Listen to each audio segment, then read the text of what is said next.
President went on 60 Minutes and he talked about how they misunderestimated the threat of ISIS. So we predicted on the program yesterday that that would get him in a lot of trouble, and of course the world would come down on him, and the usual suspects, John McCain, Paul Ryan, all of the rest. How could he do this? He did everything wrong. He should have aided the moderate Syrian rebels, whoever the hell they are.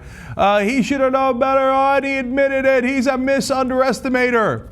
Okay, so now his spokespeople are going to have to go on television and come up with lame excuses. Let's have fun. What happened? Well, Luke, first of all, there's a difference between being aware of a threat and seeing the level the threat poses. I think anyone can look back at the past 8 months and see that ISIL has not only gained strength, they did what no one, I think, in the world expected they would do in Iraq. That was in part because of everybody overestimating the capabilities of the Iraqi security forces. So we've certainly been aware of ISIL, just like we've been aware of Khorasan. But the threat they pose, the strength they've built, has really grown over the past 6 to 8 months, and we've correspondingly taken action over that time as well.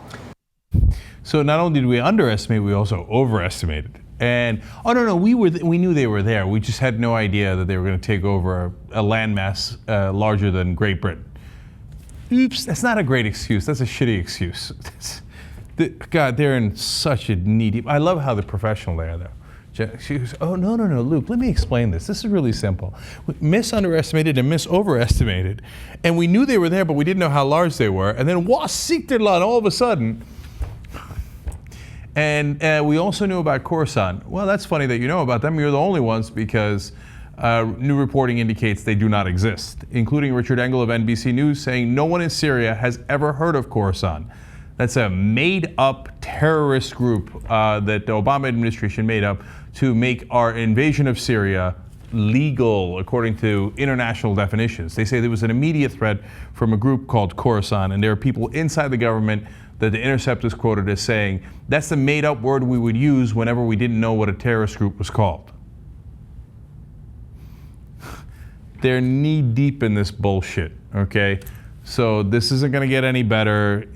So since we attacked ISIS, President's foreign policy numbers are up 8%, up to 45. But it doesn't matter. He did it to appease Republicans. Are they appeased? No, they're attacking 1,000%. Anyway, we could have told you that. We did tell you that. None of this is going to help. And God help us and the Obama administration if it turns out anything goes wrong in Iraq or Syria. Now, what do you think the chances are of something going wrong in Iraq or Syria? Only about 98%, because then they'll turn around and say, you did all of that wrong. Anybody got an impeachment bill worked up? Okay, wait for it. Because look, oftentimes when they're criticized, they are criticized for the wrong reasons. In this case, they really are full of shit. So, oh boy. Once the Republicans have something meaty that's actually true to go after Obama on, God help them.